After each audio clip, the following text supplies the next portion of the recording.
Так, 64-нче мектеп. Бул стадиону. Бүт торолуп жабылып тур. Бул жерде кошумча корпус салынат окшойт. Бул негизи жакшы көрүнүш, мектеп салган, кошумча корпус салынган, бирок бул жака эмес, тетиги магистралдын жогору жактарына салса жакшы болмокту. Себеп дегенде, бул мектеп Советтер Союзунда салынганда, бул ушу мектепке ылайык калып, бул стадион каралган да. Анан бул жерге дагы кыпчык бир корпус салып койсо дагы стадион кичирейт да. Ошол себептен жана пробка маселесин дагы азайталы десеңер, ар бир мектеп жок жерлерге салсак жакшы болмок да.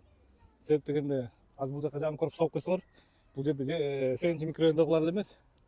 Мисалы үчүн, ошол эле магистраль жактагылар келип окушат. Анан бүт ата-энелер машиналар менен ташышат. Ошол себептен ар бир мектеп жок жерлерге салынса сонун болмок да негизичи. Как я завтра на остановку пойду? Вот, закрывают всю дорогу. Как людям ходить? Какой дырку-то проверки, в конце-то концов. Собираются еще одну школу строить на территории стадиона 64-й школы. Школа в этом не... И Собирают? тоже. Конечно. А где детям играть? Вот все закрыли. Людям вот здесь негде ходить, во-первых. Это что такое? Это что такое? Мне в аптеку надо.